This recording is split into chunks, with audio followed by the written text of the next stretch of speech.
2 நாட்களுக்கு முன்பு கவின் குமார் என்கிற ஒரு நபர் ஆணவ படுகொலை செய்யப்பட்டிருக்கிறார். இதற்கு காரணம் அவர் இளம் வயதிலிருந்து, அதாவது பள்ளி பருவத்திலிருந்து ஒரு பெண்ணை காதலித்து வந்துள்ளார்.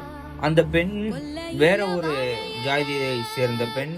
இவருடைய ஜாதி என்பது எஸ்சி, ஷெட்யூல் காஸ்ட் என்று சொல்லக்கூடிய ஒரு தாழ்த்தப்பட்ட சமூகத்தைச் சேர்ந்த ஒரு நபர்தான் கவின். அவர் அவர் ரிலேஷனை ஹாஸ்பிட்டல் கூட்டு போயிருக்காரு. கூட்டு போயிட்டு எல்லாம் முடிஞ்சு ஹாஸ்பிட்டல்ல எல்லாம் சிகிச்சை எடுத்துட்டு வெளியே வந்துட்டு இருக்கப்ப அந்த பெண்ணுடைய தம்பி கவினை கிட்ட பேசி, நீங்க வாங்க எங்க வீட்டுக்கு, எங்க அப்பா அம்மா உங்ககிட்ட பேசணும்ட்டு விருப்பப்படுறாங்க.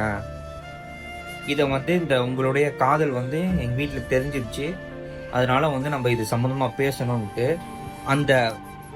அந்த பெண்ணுடைய தம்பி கவினை பைக்கிலேயே அழைச்சிட்டு போயிருக்காரு. போயிட்டு ஒரு இடத்துல நிப்பாட்டி கண்டந்துண்டமா அவரை சிதைச்சிருக்காரு. அவர் பெண்ணின் தம்பி தன் அக்காவுடைய காதலனை கண்டந்துண்டமா சிதைச்சு வெட்டி போட்டிருக்காரு.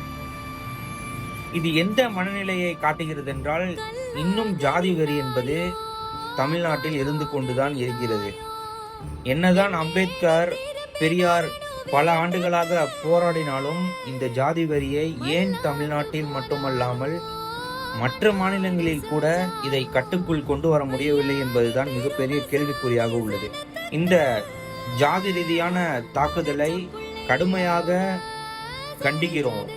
இந்த கொடூர தாக்குதல் காரணமானவர்களை கண்டிப்பாக எந்த ஒரு அரசியல் மற்றும் இதர பின்புலமும் இல்லாமல் இதற்கு தகுந்த நடவடிக்கை எடுக்க வேண்டும் என்றுதான் அனைத்து மக்களும் எதிர்பார்க்கிறார்கள். கண்டிப்பாக இதற்கு ஒரு நல்ல ஒரு தீர்ப்பு வரும் என காத்து கொண்டிருக்கிறோம்.